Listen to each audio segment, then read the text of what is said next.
Hello everyone. आज के इस वीडियो में मैं आपको बताऊंगा मार्किंग और मार्किंग मीडिया क्या होता है। सबसे पहले तो आपको ये समझना है कि मार्किंग होता क्या है। जैसे कि आप लोग देखा होगा कि जब कोई हम मकान बनाते हैं तो मकान बनाने से पहले जो उसका नक्शा होता है जिसको ब्लूप्रिंट बोलते हैं, तो उस ब्लूप्रिंट के अकॉर्डिंग हमें प्लॉट पर चूना लगाकर एक निशान या एक लेआउट बनाना होता है जिसको मार्किंग कहते हैं।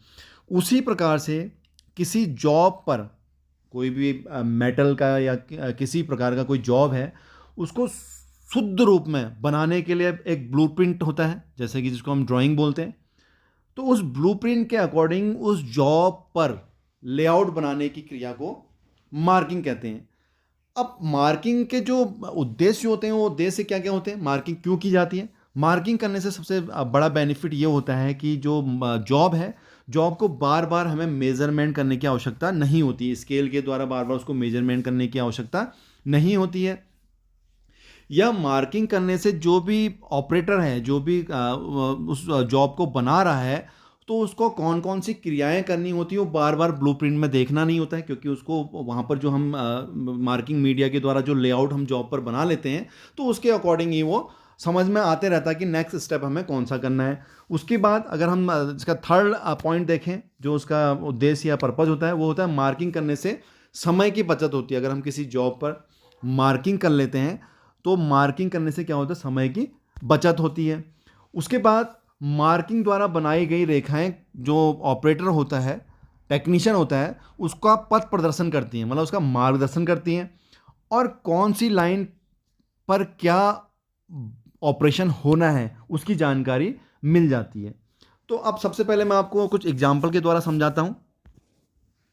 सबसे पहले हम मार्किंग की बात करते हैं, तो मैं आपको इसमें एग्जांपल 1 के द्वारा आपको समझाता हूँ। जैसे कि आप यहाँ पर देख रहे हैं कि हमने एक जॉब लिया, एक कोई रेक्टेंगल शेप में एक हमने मेटल का पीस लिया। अब मेटल के पीस को हमने मान लिया दो बराबर भागों में बांटना है, तो दो बराबर भागों में बांटना है, तो उससे के लिए हम क्या करेंगे, मान लिया जो हमने इस पार्ट को 10 मिलीमीटर मतलब 10 mm के दूरी पर इसको काटना है, तो हम क्या करें, 10 मिलीमीटर की हमने मेजरमेंट ली। मेजरमेंट लेने के बाद हम उसमें क्या करेंगे, दो मार्क लगाएंगे, जॉब के लेफ्ट में और राइट में दो मार्क लगाएंगे। अब मार्क लगाने के बाद हम क्या करेंगे कि उन दोनों मार्कों को जो हम मिला देंगे, ये जो मिलाने के बाद जो ये लाइन हम यहाँ पर शो हो रही है जो आप देख रहे हैं, ये मार्किंग होता है। मतलब हमने क्या करा, 10 मिलीमीटर पर जॉब के दोनों तरफ हमने मार्क लिया, और मार्क लेने के बाद उसमें एक लाइन खींच दी, तो इसको इसका मतलब होता है कि मार्किंग, ये इसको जॉब पर मार्किंग कहना कहलाता है। अब उसी प्रकार से दूसरे एग्जाम्पल से हम समझें। यहाँ पर आप देख रहे हैं, यहाँ पर एक जॉब, सेम उसी प्रकार से एक रेक्टेंगल हमने जॉब लिया। अब इस जॉब के बीचों बीच में हमें कोई आकृति बनानी है या कोई ऑपरेशन करना है, तो उसके लिए हम क्या करेंगे, चारों तरफ से उसकी डायमेंशन लेके उसमें वो आकृति को बना देंगे। तो इट मीन्स ये मार्किंग, ये दोनों एग्जाम्पल के द्वारा आप समझे होंगे कि यहाँ पर हमने दो मार्क लिए 10 मिलीमीटर पर, और उस मार्क पर हमने एक लाइन खींच दी, इसका मतलब होता है कि ये मार्किंग। इसी प्रकार से दूसरे एग्जाम्पल में आपने समझा कि कोई जॉब है, जॉब के बीचों बीच में हमें कोई ऑपरेशन, कोई एक ऐसी आकृति बनानी है, तो उस आकृति के लिए हम क्या करेंगे, जैसा आप देख रहे हैं कि हमने इधर से इसके चारों तरफ से हमने डायमेंशन मेजर कर लिया और पॉइंट लगा लिए। पॉइंट लगाने के बाद हमने मार्किंग मीडिया के द्वारा उस पर एक आकृति बना ली, और उस आकृति के अकॉर्डिंग हम उस जॉब को तैयार करेंगे। तो इसका मतलब होता है कि मार्किंग, इसी क्रिया को मार्किंग कहते हैं। अब सेकेंड ऑप्शन होता है कि मार्किंग मीडिया, की मार्किंग करने के लिए जिन संसाधनों का या जिन सामग्री का या जिस पदार्थ का इस्तेमाल किया जाता है उसको मार्किंग मीडिया कहा जाता है। अब बेसिकली मार्किंग मीडिया कितने प्रकार का होता है, मार्किंग मीडिया जो होता है वो होता है 5 प्रकार का। तो सबसे पहले हम जो बात करते हैं लेआउट डाई। तो सबसे पहले जो हम बात करते हैं यहाँ पर लेआउट डाई, जैसे कि आप यहाँ पर फिगर में देख रहे हैं, ये जो मटेरियल है ये लेआउट डाई होता है। ये एक ब्लू प्रकार का एक केमिकल होता है, ये एक पदार्थ होता है। ये इसका जो प्रयोग होता है, यह एक, जैसे आपने देखा होगा, एक ब्लू इंक होती है, ब्लू इंक के कलर का ही ये, कि स्याही के कलर का जैसा होता है, द्रव होता है। तो इसमें क्या होता है, इसको हम जब किसी जॉब पर हम लगाते हैं तो इसको ब्रश की सहायता से लगाया जाता है, और इसका प्रयोग करने से पूरे जॉब की सतह पर, जो भी जॉब का जो लेयर है, लेयर पर जो ग्रीस हो या ऑयली उसकी लेयर होती है, उसको हम कॉटन से साफ कर लेंगे। उसके बाद इस लेआउट डाई को हम अप्लाई करेंगे। सेकंड आता है वाइट कोटिंग।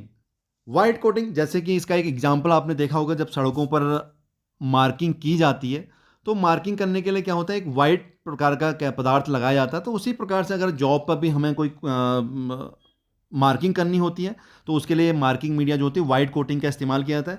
वाइट कोटिंग का मतलब आप एक सिंपल से एग्जांपल से आप समझ सकते हैं, जैसे चौक होती है तो चौक का पाउडर बनाकर उसमें पानी मिलाया जाता है, और पानी मिलाने के बाद उसके उसके लिक्विड को जो पदार्थ बन जाता है उसको जॉब पर हम एक लेयर उसकी लगा देते हैं। दूसरा, अगर हम केवल पानी अगर उसमें मिलाएं तो जॉब पर रस्टिंग हो सकती है, तो उसके लिए हमें क्या करना पड़ता है, कुछ मात्रा उसमें अल्कोहल की भी मिलाई जाती है, जिससे अल्कोहल की प्रॉपर्टी क्या होती है, उड़ जाता है। उड़ने से क्या होता है, ये जो हमने केमिकल या जो लेप वाइट कोटिंग उस जॉब पर लगा रखी है वो जल्दी सूख जाता है। तो अल्कोहल में चौक का पाउडर तथा थोड़ा सा पानी मिलाकर घोल तैयार किया जाता है। अल्कोहल मिलाने से जब जॉब की सतहों पर जंग नहीं लगता और लेप शीघ्र सूख जाता है। इसका प्रयोग भी हम ब्रश के द्वारा किया जाता है। तो ये सेकंड था वाइट कोटिंग। जो थर्ड होता है वो होता है प्रूशियन ब्लू। प्रूशियन ब्लू जैसा कि आप यहाँ पर फिगर में देख रहे हैं, ये प्रूशियन ब्लू जैसे कि आपने एक नील का पाउडर देखा होगा, उसी प्रकार से प्रूशियन ब्लू भी होता है। प्रूशियन ब्लू जो होता है ये मशीनिंग की, जो किसी जॉब पर जब हम मशीनिंग करते हैं तो मशीनिंग वाले जॉब पर इसका प्रयोग किया जाता है। यह मशीन एवं फाइल द्वारा तैयार की गई सतहों पर प्रयोग किया जाता है। जो जिसमें मशीन जो भी कोई जॉब में अगर हम मशीनिंग कर लेते हैं या फाइलिंग कर लेते हैं उसमें प्रूशियन ब्लू का इस्तेमाल किया जाता है। और इस पर खींची गई जो रेखाएँ होती हैं ये साफ दिखाई देती हैं, क्योंकि जब जॉब पर हम इसका लेयर लगाते हैं, ब्रश से अप्लाई करते हैं, तो उसके बाद जब हम स्क्राइबर से उसमें लाइन खींचेंगे तो वो बिल्कुल क्लियर दिखती हैं।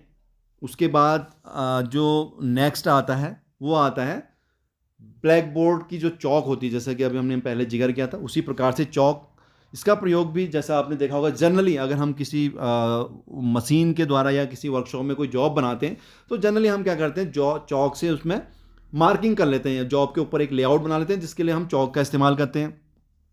चौक का इस्तेमाल भी मार्किंग मीडिया के तौर पर किया जाता है। अधिकतर इसका प्रयोग ढलुआ लोहा जो कास्ट आयरन होता है और स्टील की एक सतहों पर किया जाता है। और जैसे कि आपने देखा होगा चौक का इस्तेमाल ज़्यादा अधिकतर प्रशिक्षण के वक्त प्रशिक्षार्थियों को जॉब बनाने के लिए इसका इस्तेमाल किया जाता है। नेक्स्ट जो आता है वो आता है कॉपर सल्फेट सॉल्यूशन। जो नेक्स्ट जो मार्किंग मीडिया होता है कॉपर सल्फेट सॉल्यूशन होता है, जिसको अगर हम हिंदी में कहें तो नीले थोते का घोल भी कहते हैं।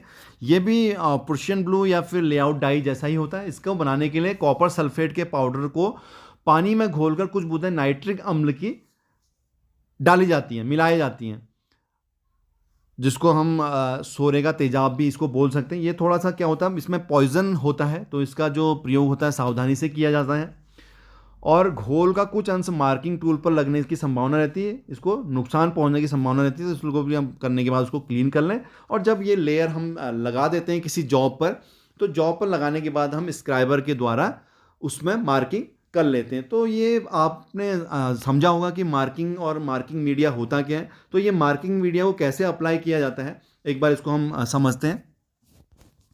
जैसे आप यहाँ पर देख रहे हैं कि एक जॉब है, तो जॉब पर हमने क्या करा, हमने कोई भी जो मार्किंग मीडिया था, मार्किंग मीडिया में जैसे लेयर डाई था या फिर प्रूशियन ब्लू था या फिर कॉपर सल्फेट सॉल्यूशन था, उसकी हमने लेयर ब्रश के द्वारा जॉब पर लगा ली। अब मान लिया हमने इस जॉब पर कोई लाइन खींचनी है, इसमें मार्किंग करनी है, तो मार्किंग करने के लिए हम क्या करेंगे, इस पर स्क्राइबर के द्वारा एक लाइन खींच देंगे। तो जैसा कि आप यहाँ पर देख रहे हैं कि जॉब पर जब हम लाइन खींचते हैं तो जो ब्लू कलर का जो उसमें लेप हमने लगाया था, जो प्रूशियन ब्लू, कॉपर सल्फेट या कोई भी पदार्थ हो सकता है, तो वो क्या होता है वहाँ पर से स्क्राइबर से जब हम इसमें लाइन खींचते हैं तो वो मिट जाता है। तो वो जो लाइन हम खींचते हैं उसकी विजिबिलिटी बहुत साफ होती है और जॉब बनाने में हमें आसानी होती है, जिससे एक्यूरेसी बहुत ज़्यादा आती है। नेक्स्ट, अगर हमने कोई सर्कल खींचना है तो हमने डिवाइडर के द्वारा हमने एक सर्कल खींचा, तो वहाँ पर क्या होगा, जो हमने एक पदार्थ लगाया था वो पूरा रिमूव हो जाएगा और वहाँ पर एक सर्कल की आकृति बन जाएगी। उसी प्रकार से अगर हमने जॉब में रेक्टेंगल शेप बनाना है तो रेक्टेंगल शेप में भी आप देखेंगे कि यहाँ पर हमने जो कोई भी स्क्राइबर और स्केल की सहायता से हमने उसमें मार्किंग कर ली। अब मार्किंग करने के बाद क्या है, हमें बार बार यहाँ पर स्केल लगाने की जरूरत नहीं है। जहाँ पर भी हमें ये रेक्टेंगल शेप में आकृति बनानी थी तो उसको हम जॉब में बना सकते हैं।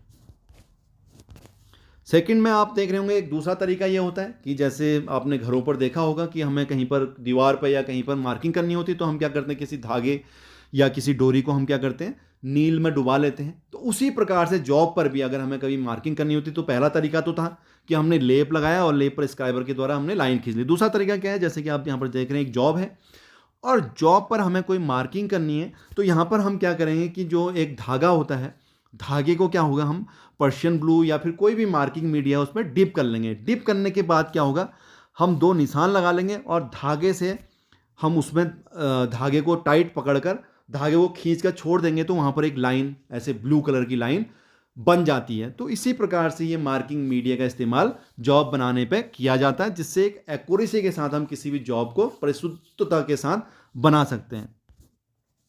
Thank you everyone. तो आज के इस वीडियो से आपको समझ में आया होगा कि मार्किंग और मार्किंग मीडिया क्या होता है, मार्किंग मीडिया में यूज़ होने वाले पदार्थ कौन कौन से होते हैं।